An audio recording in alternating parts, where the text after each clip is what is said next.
अब देखिए, तो वो एक टेक्निकल प्रॉब्लम के कारण वो हमारी जो वीडियो थी ना वो स्किप हो गई है। तो आपको ये जो वीडियो है ये 2 पार्ट में मिल रही है, एक तो 9 मिनट की अलग से मिलेगी और ये वाला क्वेश्चन अलग मिल जाएगा।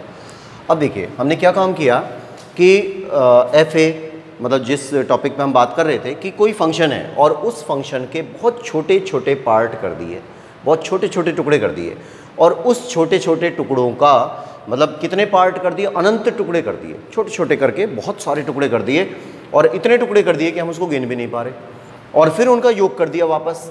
तो जो वापस योग करेंगे वो इसी के बराबर ही तो आएगा, है ना। ये जो कॉन्सेप्ट हम यूज़ कर रहे हैं यही कहलाता है योगफलों की सीमा, ठीक है। अब इसमें अब मैंने जो बातें बोली हैं, अब देखिए क्या क्या बोला है। मैंने ये कहा है कि हमने h जो है, h क्या है, टेंस टू 0, है ना। h क्या है कि भाई छोटी सी एक राशि है। n क्या है, अनंत। कितने टुकड़े किए हमने, अनंत टुकड़े कर दिए। तो n क्या है, अनंत की ओर अग्रसर हो रहा है। h क्या है, 0 की ओर अग्रसर हो रहा है। और यहाँ पर एक कंडीशन आती है, NH निकालते हैं और उस NH का मान होता है B माइनस A। अब ये जो ऑफलाइन हमारी क्लासेस चलेंगे ना, तब हम इनके बारे में बात करेंगे कि भाई ये कहाँ से आया, क्यों आया, उसके लिए एक पूरा डायग्राम बनाना पड़ता है, चित्र बनाएंगे, तब समझाऊंगा मैं इस बात को। लेकिन फिलहाल अभी हमारे लिए केवल क्वेश्चंस हमको करने हैं, तो हम क्वेश्चन की बात कर रहे हैं। तो NH बराबर B माइनस A होता है, ठीक है। ये वैल्यूज़ इसमें डाल दें। अब देखिए ये फॉर्मूला है ना, इसको तो हम कह देते हैं कि भाई ये सूत्र है। अब ये सूत्र है तो इसके अकॉर्डिंग इसमें मान रख दीजिए। तो क्या क्या बनता है, A से B, A की जगह पर तो 3 और B की जगह पर 5, fx x माइनस 2, ये dx आ गया। fx की जगह पर x माइनस 2 चल रहा है, क्वेश्चन तैयार हो रहा है, बराबर लिमिट h टेंस टू 0, फिर fa, A क्या है 3, है ना, निम्न सीमा। तो f3 प्लस 3 प्लस h हो गया, फिर f3 प्लस 2h हो गया, फिर 3 ही पद बहुत हैं वैसे तो, 3 तक ही ले लीजिए, कोई दिक्कत नहीं है। और उसके बाद आ जाते हैं एंड में f3 plus n minus 1 into h, ठीक है। अब जैसे ये काम किया है हमने, यही काम लगातार चलता रहेगा, ये वाला, है ना। इसके साथ भी ये लिखना है, तो इसको हम यहाँ से, इसको मैं यहाँ से तो हटा देता हूँ क्योंकि ये क्वेश्चन के हर लाइन पे चलता रहेगा। इसको मैंने यहाँ लिख दिया, n tends to infinity, s tends to 0 और NH बराबर B माइनस A। अब यही चीज़ें हमें यहाँ भी यूज़ करनी है। जब तक इनका प्रयोग हम कर नहीं लेते तब तक इनको साथ साथ चलाना है। तो यहाँ लिख देंगे n tends to infinity, s tends to 0, NH बराबर क्या है, B माइनस A। अब B क्या है, उच्च सीमा, A क्या है, निम्न सीमा। तो B माइनस A हो जाएगा, मतलब 5 माइनस 3 हो जाएगा, और इसकी वैल्यू कितनी हो जाएगी, 2 हो जाएगी, ठीक है। ये स्थिति समझ में आ गई। सवाल हमको ये दिया गया है योगफलों की सीमा के रूप में, यानी प्रथम सिद्धांत के रूप में। प्रथम सिद्धांत के हिसाब से ये बनता है सूत्र इसका। इसमें 2 प्रकार के सूत्र बनते हैं, एक तो हम A से चालू करते हैं, एक अगले पद से यहाँ से शुरू करते हैं। अगर कोई बच्चा यहाँ से शुरू करेगा तब तो इसको NH लिख लेना, है ना। और अगर हमने यहाँ से प्रथम पद से शुरू किया, A से चालू किया है, तो हम इसको n-1 पर रोक लेंगे। बस ये 2 बातें हैं, लेकिन आपकी जैसी इच्छा करे आप वैसे करिए, तो कोई प्रॉब्लम नहीं है। बस बार बार तरीके को चेंज नहीं करना, किसी एक ही तरीके को यूज़ करना है और उसी पे प्रैक्टिस करनी है, ठीक है। ये यहाँ तक का काम हो गया, हमने सूत्र के अकॉर्डिंग इसमें मान रख दिया। अब हमें अगला काम क्या करना है कि f3 का मान निकालिए, f3 प्लस h का मान निकालिए, 3 प्लस 2h का मान निकालिए। सारे मान निकाल के इनकी जगह पर रख देना है, सॉल्व कर देना है, आंसर आ जाएगा। तो अब देखिए क्या क्या काम करना है। मैं थोड़ा सा इधर साइड में इसको रफ वर्क कर रहा हूँ कि fx है, fx दिया हुआ है x माइनस 2, यही तो दिया है ना fx की जगह पर x माइनस 2, और हमें चाहिए f3। तो f3 है 3 माइनस 2 बराबर 1। ध्यान दीजिए, अब देखिए f3 का मान निकाल लिया ना, यानी हमने fa का मान निकाल लिया। अब इसको निकालते हैं, तो यहाँ से 3 प्लस h, कुछ नहीं करना है, बिल्कुल सिंपल कंडीशन चल रही है। fx का मान आपको ये दिया हुआ है x माइनस 2, उस fx के मान के अकॉर्डिंग हमें ये सारे मान प्राप्त करने हैं। तो एक बार तो x की जगह पर 3 रख देंगे, एक बार x की जगह पर 3 प्लस h रख देंगे। तो जैसे ही हम x की जगह पर 3 प्लस h रखते हैं तो यहाँ पर 3 प्लस h और यहाँ माइनस 2 चल ही रहा है, तो क्या हो जाएगा, 1 प्लस एच, ये बच गया। फिर 3 प्लस 2h रख देंगे, ये वाला अगला जो स्टेप है। 3 पद निकालने हैं बस आपको, है ना, 3 से अंदाज़ा लग जाता है कि क्या सिस्टम बनेगा। 3 प्लस 2h है तो x के स्थान पर 3 प्लस 2h रख दिया, -2 हो गया, इनको घटा दिया 1 प्लस 2h, ठीक है। अब इसी प्रकार से अनंत पदों तक हम चलते जाएंगे। तो ये लास्ट वाला पद है ना, इसको सॉल्व करने की ज़रूरत नहीं है। क्यों नहीं है अभी बता दूंगा मैं क्यों नहीं है। अब ये सिस्टम हो गया यहाँ तक, ये सब रफ वर्क है, लेकिन आपको शो करना है, साइड में लाइन खींच के इसको दिखा देंगे। उसके बाद में आ जाएं, जैसे अब हम इसके लिए काम कर रहे हैं, ये तो क्वेश्चन है, इसको लिखने की ज़रूरत नहीं है बार बार। लिमिट h टेंड्स टू 0, फिर f3 की वैल्यू क्या है देखिए यहाँ से, f3 की वैल्यू 1 आ रही है। थोड़ा ध्यान देना इस पर, ये थोड़ा सा अटपटा है क्वेश्चन और बड़ा तो है ही, खैर प्लस वैसे आसान है। 3 प्लस h की जगह पर क्या आ रहा है 1 प्लस h, तो ये 1 प्लस h हो गया, प्लस 3 प्लस 2h है, इसकी जगह पर 1 प्लस 2h आ रहा है, सही है। ये प्लस प्लस प्लस अनंत पदों तक, यहाँ हम इसको ये लिख देते हैं कि n पदों तक ये चल रहा है। यहाँ से ये n पद है टोटल, n-1 नहीं है, देखिए ध्यान से 3 आ रहा है, h के साथ में n-1 लगा हुआ है, यानी h एक पद कम है, तो यहाँ पे h नहीं है ना। ये टोटल यहाँ से जब पहले पद से गिने जाएंगे यहाँ तक, जब तो n पद बनेंगे, लेकिन h कहाँ से चालू हो रहा है, सेकंड पद से शुरू हो रहा है। h अगर सेकंड पद से शुरू हो रहा है तभी h के साथ में n-1 का प्रयोग किया है ना। तो ये जो सिचुएशन चल रही है ये कितनी बार चल रही है, n बार। इसको मैं ऐसे लिख देता हूँ, n बार। सॉल्व नहीं करना क्योंकि लास्ट पद की हमें ज़रूरत पड़ती नहीं है, और बाकी सब कुछ ऐसे ही, n tends to infinity, h tends to 0, nh बराबर 2, ठीक है।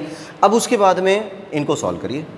देखिए अब कैसे सॉल्व करते हैं इसको, कि एक इसमें भी आ रहा है, एक इसमें भी आया, एक इसमें भी आया, अगले में भी आएगा, इसमें भी आएगा, nवें पद में भी आएगा। तो एक कितनी बार आ रहा है, एक आ रहा है n बार। तो 1 प्लस 1 प्लस 1 प्लस 1 कितनी बार, n बार आया, सही है। फिर h कितनी बार आ रहा है, यहाँ से चालू हो रहा है h आया, फिर 2h आया, तो इसको मैं लिखता हूँ h प्लस 2h, अगले में 3h आएगा, फिर 4h आएगा, ऐसे करते करते h कितनी बार आएगा। अब ध्यान देना यहाँ h कितनी बार आएगा, h कहाँ से चालू हुआ, सेकंड पद से शुरू हुआ, कहाँ तक जा रहा है, एक पद कम जा रहा है। तो हम तो n बार कर रहे हैं ना इस काम को, n बार की बजाय अब h कितनी बार आएगा, n-1 बार। कितनी बार आया, n-1 बार। बात समझ में आ गई। ये जो एक है ये तो पहले पद से शुरू हो रहा है इसलिए n बार आया, और जो h है वो दूसरे पद से शुरू हो रहा है इसलिए कितनी बार आएगा, n-1 बार। एक कम हो गया ना, n में से एक कम हो गया, ठीक है। अब इनको जोड़ दीजिए, तो लिमिट h टेंड्स टू 0। अब ये क्या है, एक को हमें n बार जोड़ना है। जैसे एक को आपने 4 बार जोड़ा, 1 प्लस 1 प्लस 1 प्लस 1 तो क्या आता है, 4 आता है। एक को आपने 10 बार जोड़ा, 1 प्लस 1 प्लस करके 10 बार जोड़ दिया तो कितना आ जाएगा, 10 आ जाएगा। 100 बार जोड़ दिया तो 100 आ गया, 1000 बार जोड़ दिया तो 1000 आ गया। अगर n बार जोड़ दिया तो क्या आ गया, n आ गया, है ना।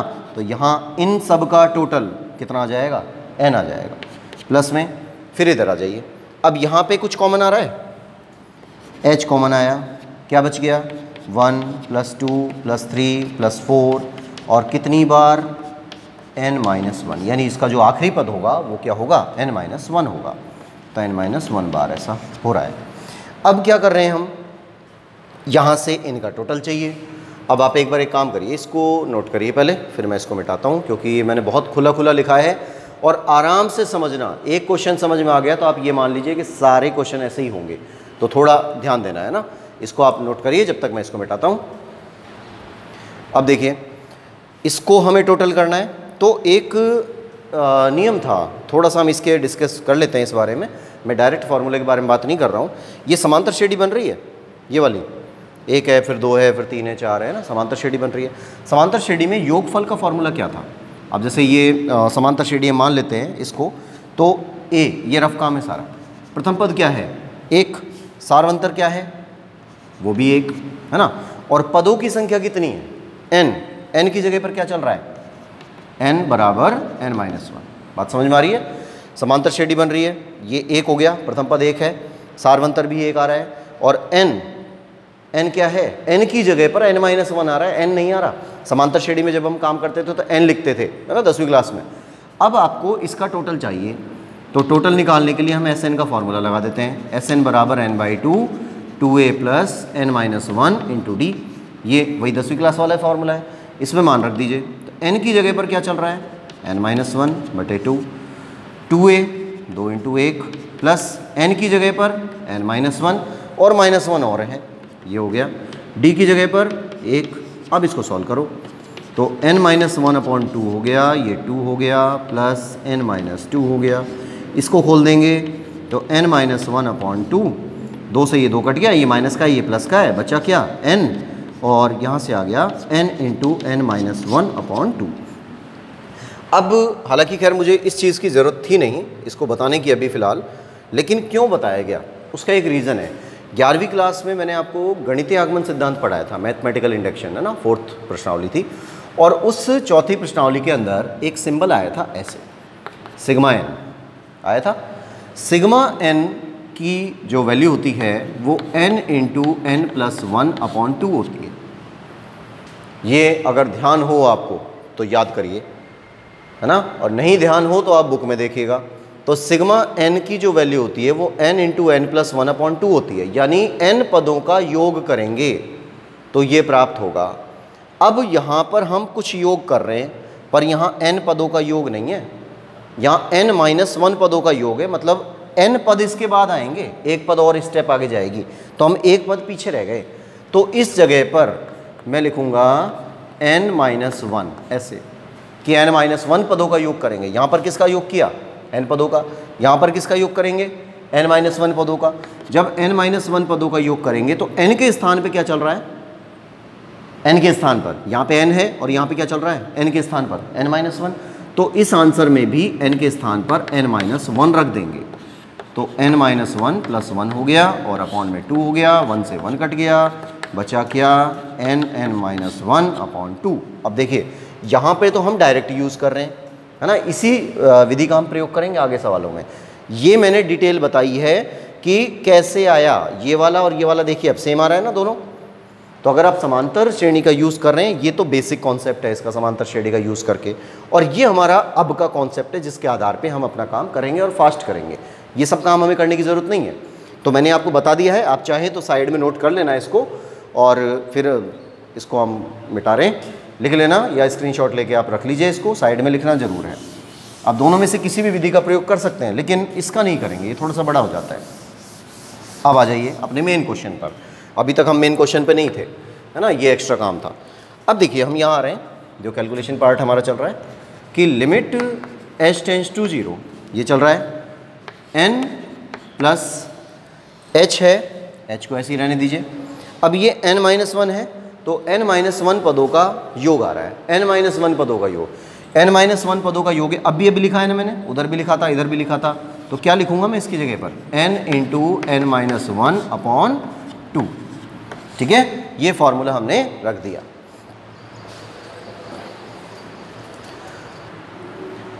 इसके बाद अब देखिए यहाँ पर भी हमें वही यूज़ करना है, जैसे n →∞ आ रहा है, h→0 आ रहा है, nh बराबर b - a है, मतलब 2 है ना, यहाँ पर भी ऐसे लिख देना है। अब आगे का प्रोसेस क्या होगा, यहाँ तक का काम समझ में आ गया होगा कि भाई हमने इसका योग किया और ये आ गया। आप किसी भी विधि से कर सकते हैं, मैं बार बार बोल रहा हूँ, लेकिन ज़्यादा बड़ी विधि का प्रयोग नहीं करना है क्योंकि टाइम नहीं होता है, वैसे ही बहुत बड़ा सवाल है ये। अब इस h को अंदर गुणा कर रहे हैं, h अंदर गुणा हुआ तो लिमिट h→0 n प्लस ये h अंदर गुणा हुआ तो nh और n-1 और अपॉन में 2 आ रहा है। ठीक है, बाकी n →∞, h→0, nh बराबर 2, ये ऐसे ही चलता रहेगा। अब क्या करेंगे, अब ये वाला जो, अच्छा एक चीज़ छूट गई, h, एक h और आएगा, एक h छूट गया, आगे एक h और आएगा, आगे आप लगा लेना, शुरुआत में ही सूत्र में है, वो रह गया ऊपर, है ना, शुरू से चलेगा, बाहर चलेगा वो h, तो h जरूर लगा लें बाहर, वो गलती से छूट गया है यहाँ से। अब उसके बाद में ये जो h है ये अंदर गुणा होता है, ये वाला बाहर वाला जो बाहर चल रहा है ना, ये भी अंदर गुणा होता है। तो लिमिट h टेंस टू 0 और ये अंदर आता है तो ये हो जाता है NH, ये इससे गुणा होता है तो ये आ जाता है NH² और n-1 और अपॉन 2, बाकी सब कुछ ऐसे ही n tends to infinity h tends to 0 और NH बराबर 2। अब एक चीज़ ध्यान रखना हमेशा कि इसमें गलती अपने तुरंत पकड़ में आ जाती है। यदि n की घात और h की घात बराबर होती हैं, इसी से मैंने पकड़ा है अभी, क्योंकि मैंने यहाँ गलती से छोड़ दिया था, इसको याद नहीं रहा, छोड़ दिया, कोई बात नहीं। लेकिन जैसे ही मैं यहाँ पहुँचा तो मुझे ये पता चल गया कि यहाँ पर n और h की घातें बराबर नहीं आ रही हैं। क्यों नहीं आ रही? क्योंकि जैसे ही ये इधर अंदर गुणा होता तो ये तो NH बनता, ये तो दोनों की घात बराबर है, एक घात और एक घात। लेकिन जब ये h यहाँ पर गुणा होता है तो यहाँ पर h की पावर हो जाएगी 2 और n की पावर कितनी हो गई 1, जबकि ये दोनों पावर सेम होनी चाहिए। अगर ये पावर सेम होती हैं तभी ये क्वेश्चन सही माना जाता है। तो यहाँ पर अभी गड़बड़ है, एक पावर आ रही है, यहाँ पे 2 पावर आ रही है। तो ये जो n-1 है ना, इसके लिए हम थोड़ा सा प्रोसेस करते हैं, क्योंकि n क्या है? अनंत। n का मतलब क्या हुआ कि ये अनंत तक अग्रसर हो रहा है। अगर अनंत तक अग्रसर होता है तो ये जो n है ये कभी भी ऊपर नहीं होना चाहिए। अगर n ऊपर आ गया और अकेला आ गया तो पूरे क्वेश्चन को वो अनंत पे ले जाएगा। जैसे आप मान रखेंगे n की जगह पर अनंत रखेंगे तो अनंत रखेंगे तो पूरा क्वेश्चन अनंत ही हो जाएगा। अनंत में चाहे आप किसी भी चीज़ का भाग दें, किसी भी चीज़ को जोड़ें, हर चीज़ अनंत होगी। तो हम यहाँ पर एक कंडीशन यूज़ कर रहे हैं केवल इस अनंत को हटाने के लिए, h tends to 0 NH plus यहाँ पर इसमें ध्यान रखना n और h² तो ऐसे ही चल रहा है, इसके अंदर हमने n का गुणा और n का भाग कर दिया। ठीक है, ये 2 यहाँ लगा दिया। इस n-1 में n का गुणा और n से भाग कर दिया, तो ये जो n है ना ये तो बाहर गुणा हो जाएगा और ये इसको अंदर मल्टीप्लाई कर रहा है, भाग देंगे, इसको गुणा भी करेंगे भाग भी देंगे, दोनों काम हमने कर दिए कि n से गुणा किया और n से भाग किया, कोई फ़र्क नहीं पड़ा। ये जो n है इसको निकाल के बाहर कर दिया, तो limit h tends to 0 NH plus ये इधर आया तो n² h² बटे 2 हो गया, और इसको जब काटेंगे तो 1 आ गया, 1/n आ गया, और ये सारा ऐसे ही h टेंस टू 0 NH बराबर 2। ठीक है, अब इसमें वैल्यूज़ डाल दीजिए, बस अब ये रेडी है क्वेश्चन, लास्ट स्टेप चल रहा है। अब जैसे ही हम इसमें वैल्यूज़ डालना शुरू करते हैं तो लिमिट h टेंस टू 0 और बाकी ये सारी चीज़ें डालनी है हमको इसमें। NH की वैल्यू क्या आ रही है 2, तो जब लिमिट लगाते हैं तो ये लिमिट लिखने की ज़रूरत नहीं है। अब हम लिमिट लगाना शुरू कर रहे हैं, तो इसकी जगह पर तो 2 हो गया, NH की जगह पर है ना, NH की जगह पर b-a का फॉर्मूला है तो 2 रख दिया। n² h² का मतलब NH का होल स्क्वायर, तो यानी 2 का स्क्वायर, तो प्लस 2 का स्क्वायर बटे 2 आ गया, नीचे 2 चल रहा है। 1-1/n, 1 माइनस, अब 1/n है तो इसी कारण से ये जो काम हुआ है ना यहाँ पर, इसी कारण से हमने इसमें n का भाग दिया है, क्योंकि n अकेला आया है यहाँ पे, इसके साथ h नहीं आया है। और अगर n अकेला आया है तो उसकी जगह पे हमें क्या रखना पड़ेगा, उसकी जगह पर हमें रखना पड़ेगा अनंत, अनंत रखना पड़ेगा। अब बताइए 1/अनंत की वैल्यू क्या होती है? 1/अनंत होता है 1/इन्फिनिटी, इन्फिनिटी की जगह पर हम वैल्यू रखते हैं 1/1/0, है ना। इन्फिनिटी क्या होता है? 1/0 होता है। ये 0 हट के ऊपर चला जाता है तो 0/1 हो जाता है, और 0 में किसी भी संख्या का भाग देते हैं तो आंसर क्या आ जाता है? 0 आ जाता है। तो 1/इन्फिनिटी की वैल्यू क्या होती है? 0। ठीक है, तो ये वाला 0 हो गया पोर्शन। तो यहाँ से क्या क्या बचा देखो,